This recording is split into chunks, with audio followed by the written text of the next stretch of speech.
This year's schedule is a bear, but we are going to tell you which game keeps us up at night the most. These are the ones that terrify us. Let's go.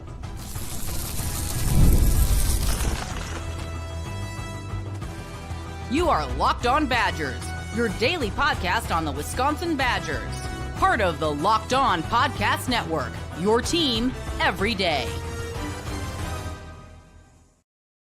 What is going on, Badger fans? Welcome to Locked On Badgers, your team every single day, part of the Locked On Podcast Network. Thanks for being here. Thanks for joining us, whether you're going to watch this live, whether you're tuning in, whether you're going to watch it later, audio, whatever it is. Thank you for being part of this community, for giving us some time. Today's episode is going to be a fun one, man. You got me, Rajiv. We are going to talk about the 6 toughest games of 2025, and we're going to rank them. We're also going to talk football portal editions. We're going to kind of re-rank them based on post-spring, and these are the 6 most important guys from the football portal, plus a little basketball talk at the end. And any comments you have, if you rank your top 6 toughest games this year, what's the toughest one? What's the top 3 toughest ones? Whatever it is, we'll get to it in the chat. Rajiv, man, let's just get into it. We're going to start at 6, go down to 1.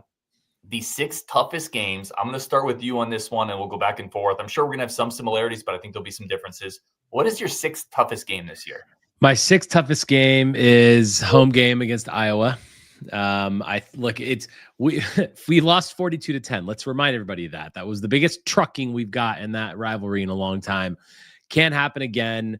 It's at home. So I think that's a nice thing, depending on how good the defensive line really is, depending on how good the offensive line really is with the loss of Haywood. Like, there's a lot of question marks here, but the Iowa game comes down to trenches. It always comes down to trenches. That's it. Period. End of discussion. Can we run the ball? Can we stop the run? And that's really going to dictate that game. It's still very difficult, but there's a lot of games on the schedule that are tough. And to have Iowa be the 6th toughest game for me that's saying a lot about how difficult this thing really is. So yeah, Iowa's always going to be a tough game. They're always going to reload, especially in the trenches. So we'll see how good we can be, but that's my number 6. Can I give you my spicy take already? Iowa doesn't make my list. I love it. Like I'm not disagreeing with anything you said at all. It's just, I think it's indicative of how tough this schedule is. Like you said, Iowa's 6th for you. Like Iowa's in danger of falling off your list. They don't even make mine. They're on the honorable mentions. This schedule is a beast. I mean, we talk so much about that top 4 guy. Like we still have to play a Washington and a Minnesota. You know, those are not like gimme games, man, and they're not even close to this list. There were years under Bielema and Christ, Washington might have been the 2nd toughest game we played. You know, Minnesota might be the toughest game. So anyway, number 6 is at Indiana. I think Indiana, man, I think they're going to miss some of those offensive pieces, but they return a lot defensively. I think Cignetti's a real coach. They spend money. They bring in Mendoza. That's a quarterback that we liked. I don't love it. Again, I think the record was a little inflated last year just because of who they played. I think you saw teams that could beat them up in the trenches do that. But I think that's a good team with a real coach. I like their quarterback. They bring back a lot of their pieces defensively. They do lose CJ West, who is a stalwart on their defensive line, but that's a tough game, man. I have at Indiana as my number 6 toughest game next year. So Indiana didn't make my list. And the reason is because I need to see it more than once. Like Indiana is a perennial doormat team in this conference. And yes, they had a good year. Yes, they made the playoff. Congratulations, blah, blah, blah. Do it again. Have some sustained success, which they very well could do. But their schedule gets a lot harder this year. And I do think it's still going to be a tough game, but that's not mine. My number 5 is going to surprise you. And it's actually at Minnesota. Oh, wow. I wanted to even put this a little higher, and I'll tell you why. It's the mental block of this game right now. And it's probably just for me, my nerves with this game are so high that we can't lose to Minnesota again. Like that was an epic disaster. Losing at home like that. It's on the road. That's going to be difficult. It's really just getting over that emotional hump of having Luke Fickell win a tough rivalry game. And it'll be at the end of the season. It's going to just be one of those games that likely is going to make us bowl eligible or not. That's the reality again, sadly. So for me, that squares out as one of the toughest games we have to play. I know we have tough opponents and tougher opponents. I was a tougher opponent than Minnesota, as is Indiana. But our sort of mental block right now against winning rivalry games and the pressure that's on Luke Fickell and the pressure that's going to be on this team in week 12, I think makes this the 5th toughest game of the year. This is spicy because I hear you. All good points. As usual, very well reasoned, articulated. I just don't think Minnesota's really close to Indiana, Iowa, Illinois, several others. Just from a talent standpoint, but I hear you. You do have to go on the road there. That is a team that whooped us last year, even though the score may not have fully looked like it. They whooped us in that game. So I hear you. Let me give you my really quick Iowa reasoning why I left them off. I think they're taking a massive step back at the running back spot. They haven't recruited great. I don't trust their quarterback play. And that defense last year was filled with super sixth-year guys. It really was. They lose a ton, and we get them at home. It's not to say it's easy, but those are my reasons for leaving Iowa off. I just don't think they're going to replace everything they replaced if we get them at home. Number 5, I have Illinois. Altmaier is, I think the hidden star quarterback of the Big Ten hype has gotten a little overboard. Some people are really like the best quarterback nobody talks about. He's okay. He completes 60% of his passes. He's not overly accurate. When you look at his stats when they're down 7 points, 14 points, they're actually pretty bad. He's not a guy that can lead you to a win if everything is kind of going against him. But he's also pretty solid, right? All that being said, he's pretty solid. Takes care of the ball. 6th in the Big Ten in passer rating. A veteran guy. They won 10 games last year. They have a couple Badgers coming on the defensive side, which I don't actually know if it's going to hurt or help them. But I do think with a solid quarterback, 10 wins last year, Bielema kind of has figured that thing out. I have Illinois at home, number 5 on my list. Yeah, I mean, if it wasn't at home, it would have been a little higher on my list. They lost a lot of production from the receiving threats and other offensive threats as well. But I'm actually one of those guys that sort of touts that Luke Altmaier horn. I like Luke Altmaier a lot. I think he's a really good quarterback, and I do think he's a bit of a hidden gem in the conference. That being said, again, Bielema's building a really nice program there. There's no doubt about that, and there's definite issues with some loss of talent. And I think similar to Indiana for me, like show it to me with some level of consistency in this conference with this kind of a schedule, and then we'll talk. So that's why Iowa's a little higher for me, more of a perennial type of a power that just tends to reload, especially in the trenches. Illinois, while they're in a much better spot than they were before, they're not on my list at all. That's fair. Let me hit you my number 4. I got at Michigan. I think they lost a ton on defense. Not even I think. They lost multiple first-round picks on defense. They're not going to easily reload. And then you look at their portal additions. Man, they brought in some real guys. The defensive lineman from Clemson, from I think it was Georgia. They brought in Justice Hayes from Bama, the number 1 transfer portal running back in the country. And I get it. They have a freshman quarterback, but that freshman quarterback is as lauded as a 5-star as we've had in several years. I talked to several people in the industry, including Nick Osen, who said that's one of the best 5-stars we've seen in a decade at quarterback. It is just, it's a different type of 5-star quarterback they got. That's why the price tag is what it is. It's in Ann Arbor. They're going to be able to run the ball. I still think they're going to be physical. They had the number 8 recruiting class in the country last year. I don't think they're unbeatable. It wouldn't shock me if we got them. But because of all those reasons, and we have to go on the road, I have them as my number 4. Yeah, I think this is where our list will tend to line up a little more with these top 4 teams, because I think that's pretty clear. I also have Michigan there. I think that the Underwood is Underwood, right? The 5-star quarterback. We'll see, right? I the same, it's like the Dylan Raiola stuff too. It's like you get these highly touted quarterbacks that can come in there and really be effective, but also can just come in there and be kind of another guy. Honestly, I'm not saying he's going to be another guy. The transfer portal is the big thing. They've reloaded massively in that portal, but that's just what these teams are going to do. When you're dropping the millions of dollars at NIL that Michigan's going to drop every year, it's going to be difficult. If this game was at home, it would have actually been a bit lower on my list, because I still think that they are a gettable team, especially if our offense is a little bit better than it was last year. I mean, look at the way we played against Penn State at home. Look at the way we played against Oregon at home. We can beat good teams. Now, again, this is not at home, but we competed with good teams to an extent last year. You put a quarterback with Billy Edwards' pedigree back there in place of Braden Locke, it changes everything. So, yeah, number 4 for me as well at Michigan. Very, very difficult game. These top 4 games are absolutely brutal, and there's nothing else you can say about it. No, there's no sugarcoating it, man. You're in like the big leagues, and when you get to these top 4, you've shot down the MiG, and now you're going to Top Gun. You're with all the great fighter pilots now when you get to these top 4, and you got to compete every day. We're going to take a quick break there, come back and break down those top 3. Everyone knows what the top 3 is, but you may not know our order. Rog below has Iowa, Illinois, Oregon at 4, Michigan at 3, Ohio State at 2, Bama at 1. I love it. We're going to get into our top 3 in the order of those top 3 coming up next. First, a quick second for our friends of the show over at Supply House.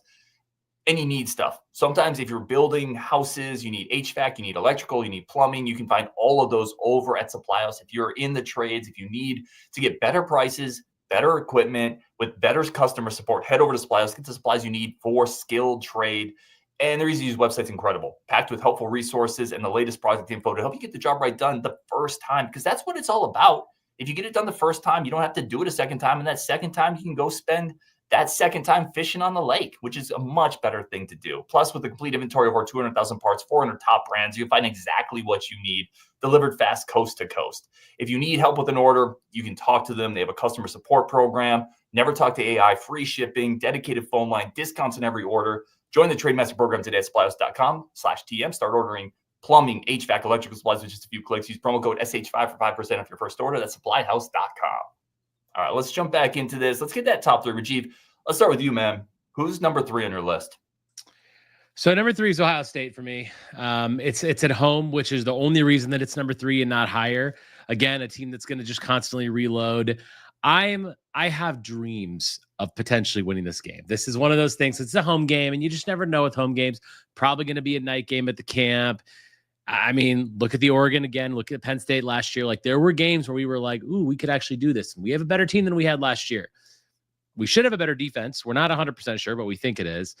How you can really compete with Ohio State is always a question mark. And they're literally better at pretty much every position across the field. I understand that, which is why they're in the top 3. And they're only 3 because the other 2 games at the top for me are even harder. It's a very, very brutal situation. Yep, number 3 for me as well, Ohio State. I wanted to move them up, but it's exactly what you said. Being at home, Wisconsin has punched up a little bit at home at times. Oregon last year, you mentioned Penn State last year. Ohio State the year before, right? Like, was it the year before? I think it was. Yeah, year before that. I don't know. But it was the year before, yeah. Yeah, we were there, right? Like, Wisconsin has kept it close against these teams at home. And if you keep it close, you're always within reach of a couple silly things happening, right? A tip ball, a fumble, or whatever it is that can flip the momentum and it'll allow the lesser team to win. The thing with Ohio State, though, man, we don't really know who their quarterback is yet. It could be Sane, it could be Keinholt, but they have Jeremiah Smith Jr. and Caleb Downs. They have probably the best non-quarterback player in football in Jeremiah Smith, and they have the best defensive player maybe in Caleb Downs. There's a talent discrepancy, man. So I got Ohio State number 3. I mean, let's just say the 2 best receivers in America are on our schedule next year, and Jeremiah Smith and Ryan Williams at Alabama. That's absolutely ridiculous. Like, there's no one that even compares to those 2 wide receivers. Dude, I mean, it's so interesting too, right? Just to segue in that a second. First of all, thank the heavens, man, that Rico and Nizier, and we still don't fully know that Nizier, right? We don't, because we think he's coming back. The staff thinks he's coming back. The way the NCAA has been able to enforce their rulings, you got to imagine he comes back. Everybody that kind of fights them ends up winning. But thank goodness we got those guys back, man, because we can't really guard them with those guys. But can you imagine going into next year and we're trying to line up like, I don't know, Vladimir Agard and some true freshman? And hey, here comes anyway. I have Ohio State at 3-2. We talked about that. Who's your number 2? My number 2 is Oregon. It's kind of a bit of a toss up there. Alabama is just a team that just feels like a little tougher to beat than anybody, especially with going to that place. But yeah, it's Oregon. They reloaded. They got Isaiah World, the offensive lineman from Nevada. They got Dylan Tienneman, another Big Ten guy from Purdue, the safety that is a really, really good player. Purdue constantly puts out good players, despite being one of the crappiest teams in the country, seemingly year in and year out. They've got really good athletes, and Dylan Tienneman is one of those guys. They picked up a couple wide receivers as well in the portal. Dylan Gabriel's gone, but I look at winning it. By the way, Autzen Stadium, and I'm going to try to get there next year. That's always been talked about as one of the most difficult and loudest places to play football.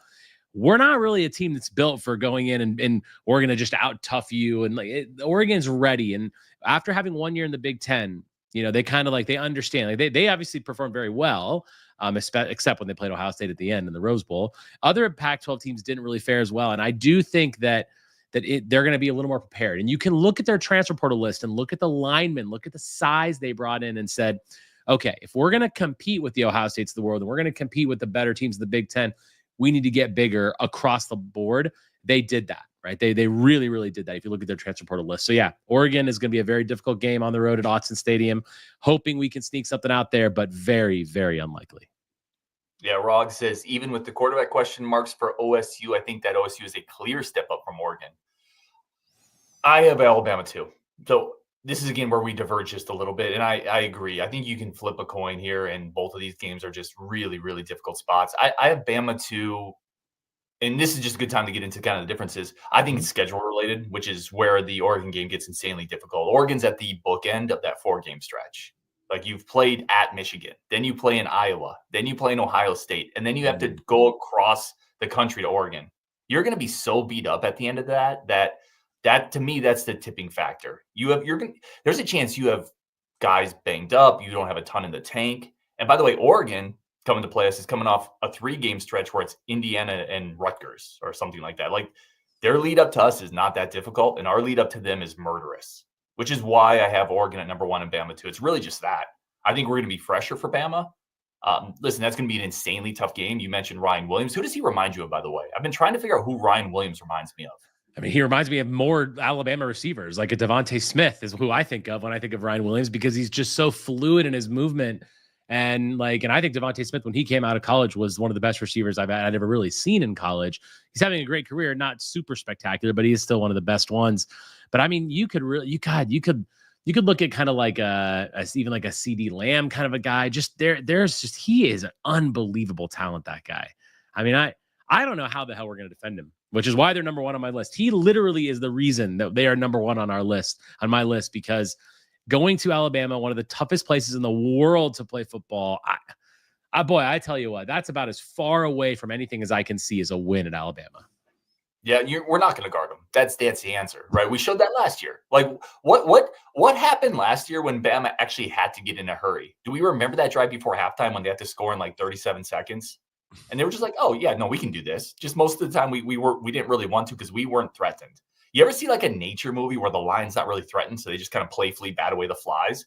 Before halftime, they were actually threatened a little bit because they had to score, and they're like, you saw the lion get up and run through our defense like we were a bunch of gazelles. It was disastrous. And that was freshman Ryan Williams. That was as raw Ryan Williams as we're going to see, and he was unbelievable. Yeah, like that. I'll give you the other reason I'm a little more, if I have to split the hairs on this. Alabama is trying to figure out their quarterback. Oregon knows theirs. Oregon's going to be Dante Moore. Alabama's 3 guys. And listen, they're going to figure it out. DeBoer is going to figure it out. All of them are studs.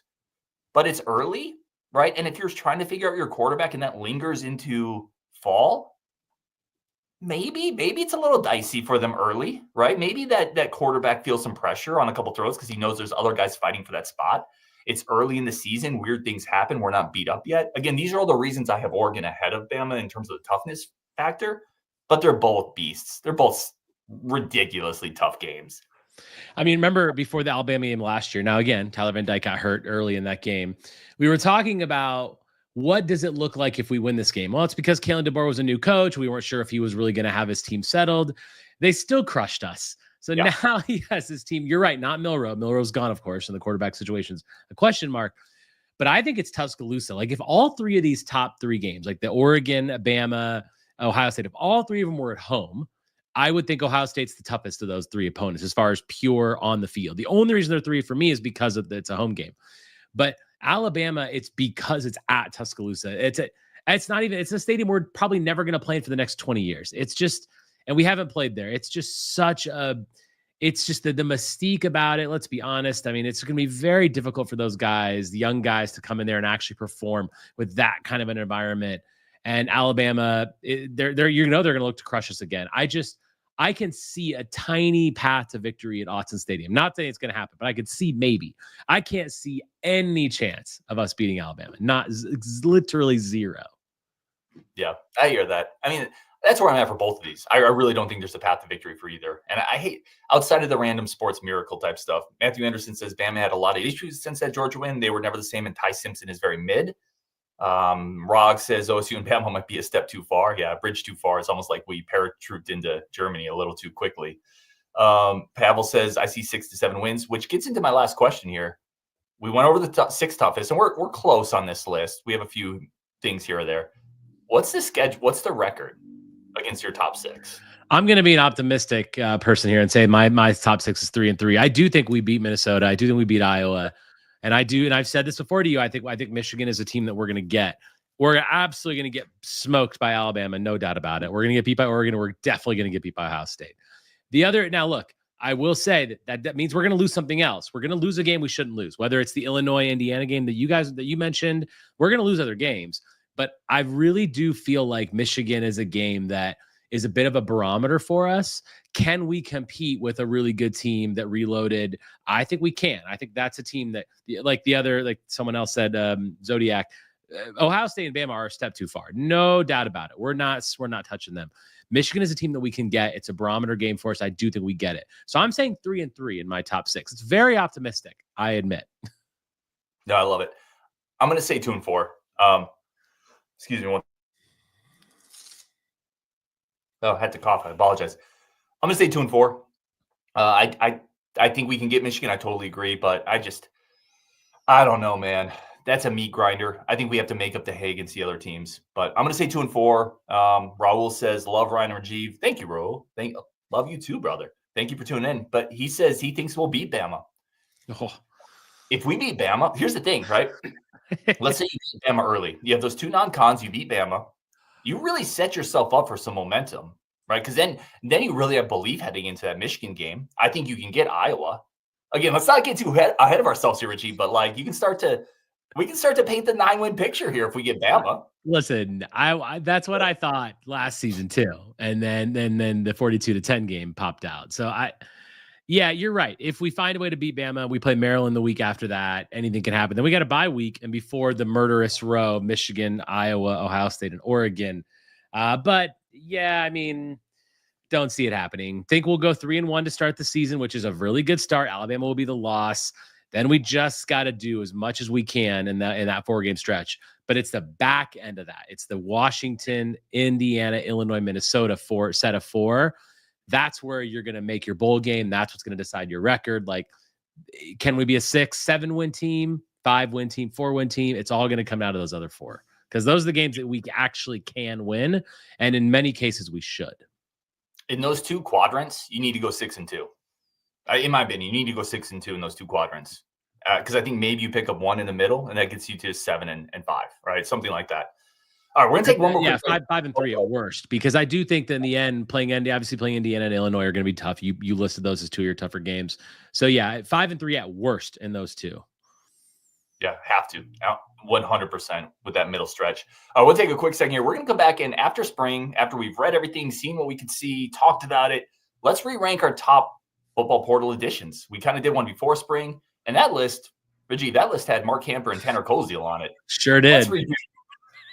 Let's redo this. Coming up next. All right, let's start here. I'm going to give you my number 6 guy. So again, this is also players that we think are going to contribute this year. So the 6 top portal guys that we think are going to contribute to winning this season. So guys like Matt Young, a few of those guys that may be a little more developmental aren't really factoring into this. My number 6 guy is Corey Walker. After seeing some spring film, seeing a couple practices, talking to coaches, he's just a guy who I don't think is going to be spectacular, but I think he's going to be spectacularly solid. I think he's going to play a ton. He's with the 1s, sometimes the 2s. He's going to set the edge. I think he can be a little disruptive. He's got those long arms. I think it's just kind of what James Thompson Jr., we thought he was going to be, is just a really solid defensive lineman, edge guy. I think that's what Corey Walker is going to give us. He's my number 6. Completely agree. He's my number 6 as well. I think, and I've got a lot of guys in this set of 6. A lot of them are on that defensive front, and we clearly made improvements. This is probably, if you look at all the position groups as a whole, you think, okay, this is probably most improved on paper, right? Because, I mean, we brought in 4 defensive linemen transfer portals, 3 edge guys from the portal. Like, that's a lot of front 7 guys that we brought in to really overhaul that entire unit. And rightfully so. I completely agree with you. Corey Walker is my number 6. Who's your 5? My 5 is Parker Peterson. Another D lineman. I feel like that there's so much potential on this D line. It's also potential for it to be a failure and not actually work. And that scares me because we weren't as hyped. But I think that when you bring in that kind of beef, he's 300 pounds. He's got a good frame, 6'4". Like, that's the kind of guy that I feel like can really stop the run and still provide some potentially up the middle pass rush. Yeah, I really like him. What I'm reading about him, Parker Peterson is my number 5. I have at my 5, I have Tyrese Fearby, who I did not think would be on my list. I'm telling you, he is very big, like big, but athletic. He can move. He's got long arms. When we picked him up, because he was a former 4-star player, Kentucky fans liked him. I said, this is a lottery ticket, much like Jayden Ballard, right? These are the type of lottery tickets you get. You scratch them off. Maybe some hit, some don't. He has the potential to hit and give you something off the edge. Bigger than a Sebastian Cheeks, more length. I really am intrigued by what we've seen. He's kind of started to jump into that rotation. I have Fearby at number 5. Number 4 for me, I have Latimer. Again, a guy that we picked him up in Deone Hill out of the portal, and we were just kind of like, you just need bodies. I think I remember even us talking about it. You might have been on the show, and we said, I don't know, but it's a body, right? You got to get depth there. Man, he has taken that slot spot. I mean, there's your starting slot guy right now, and he seems to have done really well. The coaches like him. Teammates rave about him. He's physical. He's quick enough. And if you're a starting slot guy, you're a starter because you're playing that type of defense 70, 80% of the time now in college football. So I have Latimer as my number 4. I wonder if our top 4 is going to be the same because my number 4 is also Latimer. For the same reasons you said, like obviously the corner depth is a bit of an issue, but luckily we're getting those guys back. But he's clearly taking a step and doing a nice job of fitting and sliding into those ones. Yeah, I'm interested because I feel like our top 3 guys might be the same, but we'll see. But yeah, number 4 for me, totally agree. Latimer. I mean, he's a critical piece of what we're going to do, and this defense has to continue getting better. Well, and especially a spot that we were so worried about. I think that's maybe what jumps him into this list. We were all off season. We talked about depth at corner, depth in the secondary, and getting a guy to step up in the portal is a big deal. Who's your number 3 here? Charles Perkins is my number 3. Again, yeah, I mean, listen, there's a theme. If you hear me talk on the show a lot, you know how I feel about the defensive line and how important it is to not get pushed around by Iowa, Minnesota, blah, blah, blah, blah, blah. All the teams that seem to just walk through our defensive line. That can't happen anymore. And it's a clear change. I am so excited about the Peterson, Perkins, Walker, Fearby, all the guys we've been talking about already. Like, this line should be so far improved. Of all the defensive linemen transfers and anyone on the team right now, I think Charles Perkins could have the biggest year of anybody. Yeah, we're gonna walk this one hand in hand. Like Legos, man, we're gonna fit together. I got Perkins at number 3. Like, how can you not, right? Big Perk, 300 plus pounds, infectious attitude. Every coach raves about him. He's with the ones. He's going to be your starting nose. He can play, he can play. The thing with Perk too, is he can play he's not a true zero tech where you're going to ask him to like swallow up 2 blockers and not move, but he can play some over the center. He can play some over the guard. You can even flop him out to like a 5 tech if you want to. He can play everywhere across the line. He's an easy pick for me in that top 3. And honestly, I would have him higher if not for Jayden Ballard, number 2, just blowing up this spring. And again, you talk about those lottery tickets you scratch off. The reason people scratch them off is occasionally you hit. Many times you don't. Hello, Darian Varner. But sometimes you absolutely hit on a lottery ticket. And when it does, it just changes the dynamic of everything. Because Ballard hitting gives you that physical receiver opposite of Vinny that we've been searching for forever, that we were hoping CJ Williams could be, that we were hoping Bryson Green could be. I love it. I think he's going to be a dude this year, man. And him and Vinny are going to be maybe the most explosive receiver pairing we've had since ... I don't know. Yeah, I mean, completely agree. Jayden Ballard too. We all know who number 1 is. I considered flipping my 2 and 1 just because of the impact that Ballard has clearly had so far in the spring, which surprised me. And I'm still excited to see what he can actually bring on game day. But for the first time, you look at that lineup and you say, okay, 2 legit boundary speed guys that are going to open everything up for some different offensive sets and some different unique things that we expect Grimes to run.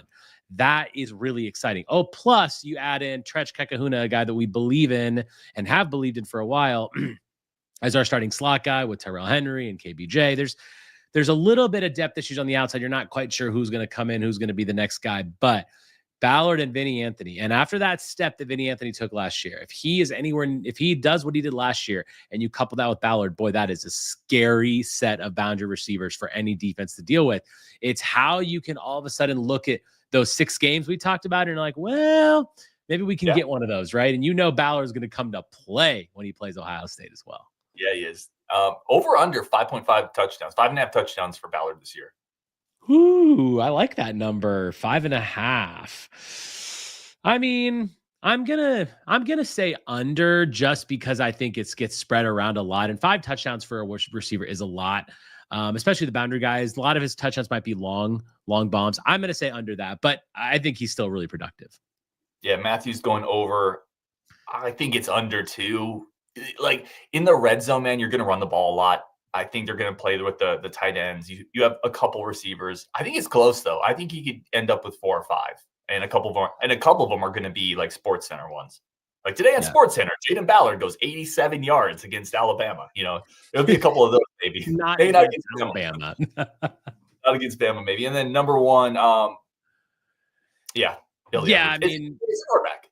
It's Billy Edwards for sure. I'll tell you what, I will say this just for honorable mention. I didn't put Danny O'Neal on the list at all, but I did consider putting him at like 6 because you did a great breakdown of what you saw from Danny O'Neal and the impact that he's having and the fact that we actually have a guy. So honorable mention to Danny O'Neal, but yeah, it's all about Billy Edwards.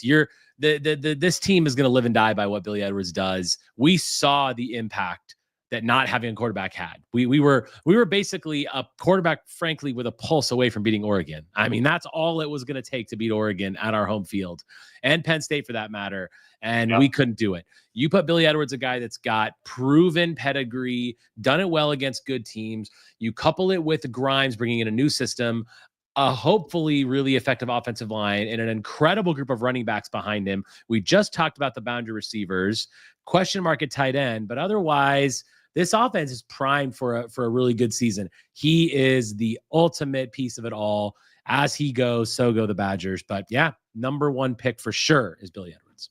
I feel like we're talking ourselves into 9 wins here, Rajiv. It is. I mean, this is what we do. It's 12:34 on the East Coast. It's a late one on the East Coast, but I think we're talking ourselves into 9 wins, boys. I love the Daniel O'Neal one. I think it's a great one, a great mention by you, because you're gonna get guys hurt, and I think with O'Neal, you have somebody who can come in and at least the wheels won't fall off. Like it's not gonna be as good. You don't want it to happen. I'll give you another kind of honorable mention, and it's more of an incomplete. But Mason Reiger, there's a chance he comes back. Like that was one of our more heralded guys on that defensive front, especially from a disruptive standpoint. We were at practices. He's moving around pretty well. It looks like it's getting close. Now he's going to have all summer. Then he should have the fall. Again, knock on wood. He was hurt last year too, right? We know how this stuff kind of happens sometimes. Sometimes guys just can't get healthy. But if he can, that's going to be an interesting one as well. That could potentially add into that front 7. So, yeah, man, we're talking ourselves into 9 wins here, I feel like. Yeah, it's a good shout on Reiger. I also thought about him as well. I wrote him down as a potential because of if he was going to play all spring or coming in after the transfer portal, we got those guys. He was near the top of the list with Koziel for me, and those guys. And yeah, it was really Koziel and Reiger, I think, were my top 2 back then, if I'm not mistaken, and Edwards, of course. So yeah, I mean, he could have a real impact. Then you couple that with the guys like Corey Walker that we've talked about, and so much like versatility with our pass rushers as well, because you got Reiger, who's more of a hand in the dirt kind of guy. Then you've got the Petersons of the world and the Cheeks of the world that are more of your typical outside linebackers. So there's a lot of multiplicity with how this front 7 looks. This is going to be the biggest and most intriguing question mark going into next season, is what this front 7 actually looks like. It could be another average season. It could be really great. It could be really bad. You just never know. But that's that big X factor, right? I mean, it's wow. It's so many new bodies, and how will it be fit together? And can Tressel be the guy that actually unlocks it? Yeah, those are all those questions, right? Because we were frustrated with Tressel last year because we're like, why can't he find the right pieces to put in? And you know what? We did this offseason. Like, here, have even more pieces. It's kind of like, well, gosh, I hope he figures it out this offseason, because it was pretty clear. And you and I are not football coaches. I don't think we pretend to be football savants. It was pretty clear Christian Allegro should have played more. Like, what are we doing? Anyone with a pulse could have seen that. Right. Like, so it's moments like that where you're like, gosh, man, I think Sebastian Cheeks has a lot of burst and we can never sack the quarterback. Maybe we should try that. I will say this. I loved what Tressel said this offseason. The guy didn't forget how to coach. He's been in more football games and full rooms than we would combined will ever be in. And you could tell the sense of urgency. He spoke of, sometimes coaches avoid it, right? Like, we're going to try to do our best and blah, blah. It's coach speak. He said, we weren't good at that last year. We need to be better at that. We are adjusting to be better at that. I'm paraphrasing, but you could tell there was intentionality about that's a spot that has to get better. Right. And that's what it has to. But it was nice to hear them address that and feel like they're attacking that. Yeah, we definitely needed it. I want to put you on the spot here and ask you a question because I'm curious what you think about this. Looking at our entire defense, and we just talked about how it needs to improve. Who do you think will be the most improved player on that defense that's coming back from last year? If you had to pick one right now. Yeah, I have a really quick one. I almost don't want to say it because I think it's too obvious, and I think people are talking about it too much. So it's Tackett Curtis. I'm trying to think of who my second would be. I think Tackett Curtis is the obvious one. Because he lost so much time with injury. Last year, it felt like he was still knocking rust off. He looks really good up through spring, right? Knock on wood. He's moving sideline to sideline. He's hitting people. He's fired up. The coaches are really in on this. I had a message from someone in his circle that said he is finally fully healthy, engaged. I got to see him a little bit at the spring showcase. Talked to him for a few minutes on the field. I'm telling you, he looks different. If I went for a backup guy, it'd be Austin Brown, who I think that's somebody Bruce talked a lot about. I just had him on the show, and he said that guy's gotten much bigger. They're going to use him in a lot of ways. Those are the two I'm going to start with. Who is on the top of your list there? So I agree, Tackett Curtis. But the reason I asked that, and the reason I think it might be someone else is I think watch out for Sebastian Cheeks. Yeah, there you go, Matthew Anderson. Great. I think Sebastian Cheeks is one of those guys that he clearly, shined in the spring. He was a name that was mentioned by Osen, by a lot of the guys, by you, a lot of people that were there that saw practices. They kept bringing up Cheeks' name, and I feel like coming into last season, we saw the ceiling that he had, and you saw in some games the ceiling that he had. If he puts it together with the help around him now, with the D-line that can eat up some of those blockers potentially, I think that Cheeks could be unleashed and could have a really good special season. Yeah, I like that one. He had obvious burst last year, and he didn't really know what he was doing because they moved him from the inside to the outside. And you know what it reminded me of, dude? It reminded me of, and man, this show's going longer than it is, but you and I can just chop it up so easily. This doesn't even feel like we've been going for 37 minutes. But he reminds me of Leon Jacobs a little bit. Not the same build. Leon Jacobs looked like Paul Bunyan. But, the type of guy that was so athletic, he didn't really need to fully know everything he was doing. He just athletically was different. And Cheeks did it different than Jacobs. Cheeks just has that burst. But it showed up right away when they moved him last year. So I love that. And you said Matthew Anderson nailed it as well. Again, dude, we're talking ourselves 9.5 now. Like the over-under is 5.5. It is properly set. Let's be honest. Yes, it is. L Mills says, R&R, which game on the schedule is your got to be there for attending? So we do have to plan our Locked On meetup, which we do every single year. It's phenomenal. It's like such a fun time. If we win, it'd be even better. I think we're thinking Iowa. Yeah, honestly, Mills, like after the loss that we had to Iowa last year, I feel like I do. That's the one I got to be there for. I just think that we're really primed for some proper revenge against that team.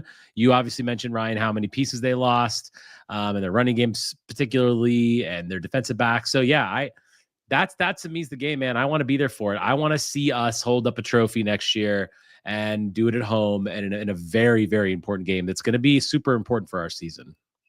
Let me ask you this, because I just saw Matthew Anderson, who's awesome, by the way. He put something in the chat. Who's the most overlooked guy in this defense? Because we've talked so much about who the hype guys, the transfer guys. Is Daryl Peterson, who, as Matthew Anderson points out, had 4.5 sacks and 10 TFLs with a below-average defensive line. Now he's put on 15 to 20 pounds. Is he possibly just – and the coaches love him, by the way. The coaches love Daryl Peterson. He's going to be an edge setter. I can see you already kind of like, I don't know. But Matthew's not necessarily wrong. That was not a good defensive line last year. That should be better. It would help all the linebackers, Peterson included. Are we just not talking about him at all when we should maybe a little bit? So I agree, Matthew, that like the D-line being better should help all of them. Completely agree with that, and Peterson's one of those guys.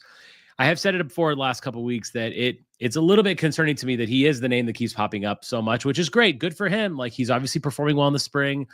He did that last year too, right? He was a guy that was talked about a lot in spring, and then come the fall, I hate to say this. I just feel there's a bit of a talent deficit with Daryl Peterson. I just don't know that he really can be that super athletically tough guy, defensive end that can set the edge. I feel like he's he gets swallowed up a bit. There are times when he can make a big play, but there are other times when he can't. I would prefer that Peterson not be our best like outside linebacker. I would prefer that one of the other guys do it. I'm not trying to throw shade at the guy. I appreciate how hard he works. I appreciate how much he's grown. And I want him to be great for sure. But it always gives me pause. Like if he's still going to be our best OLB, what does that say for the unit? I mean, I hate to say it. It's just, that's kind of how I am with Peterson, man. I think that's really fair. You know how I am hoping, I'm looking at it, I'm looking at it through like hopeful glasses, is he's gotten bigger. He was about 240-ish something last year. He was like 255 or so this year, something like that. And it always kind of fluctuates, but he's a really solid edge setter when he wants to be. What if he's just that guy, right?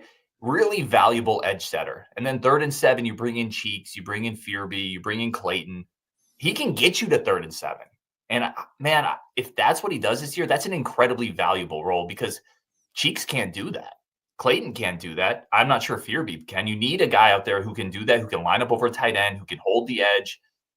I think that's his role. I think that's why they bulked him up. And in that sense, it's going to be a really valuable, underrated guy.